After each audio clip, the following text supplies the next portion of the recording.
Pagi itu matahari baru saja terbit. Embun masih menempel di dedaunan. Di sudut jalan kecil dekat sekolah, seorang lelaki tua sedang menata dagangan gorengannya. Di atas meja kayu sederhana, tangannya gemetar sedikit, tapi senyumnya hangat. Itulah Pak Rahman, seorang ayah yang sudah bertahun-tahun berjualan gorengan demi menghidupi keluarga kecilnya. Anaknya, Arif, sering melewati tempat itu setiap berangkat sekolah. Ia jarang menyapa, bahkan kadang sengaja menunduk agar teman-temannya tidak tahu bahwa penjual gorengan itu adalah ayahnya. Bagi Arif, pekerjaan itu terlihat sederhana, terlalu sederhana dibanding ayah teman-temannya yang memakai jas dan dasi. Suatu siang, sepulang sekolah, Arif mendengar ibunya batuk keras di rumah. Nafas ibunya berat, wajahnya pucat. Ia panik dan bertanya, "Bu, kenapa? Kok batuknya nggak berhenti?" Ibunya hanya tersenyum. "Lemah, ibu nggak apa-apa." Namun malamnya sembuh, kondisinya semakin parah.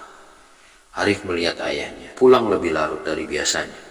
Bajunya basah oleh keringat, rambutnya berantakan, dan di tangannya ada sebuah plastik berisi obat. Ayahnya duduk di lantai, menatap istrinya dengan mata berkaca-kaca. "Nak, maaf kalau ayah cuma bisa cari uang dengan cara ini," ucapnya pelan sambil menahan tangis. "Setiap gorengan yang ayah jual, setiap tetes keringat yang jatuh, semua untuk kalian, supaya kamu bisa makan, sekolah, dan ibu bisa berobat."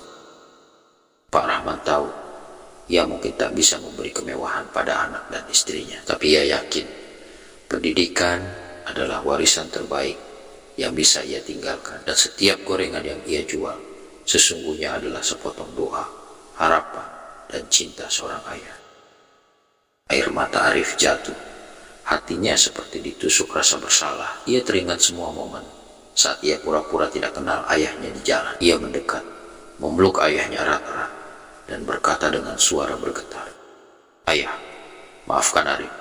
Mulai hari ini, Arif janji gak akan pernah malu lagi. Arif bangga punya ayah seperti ayah."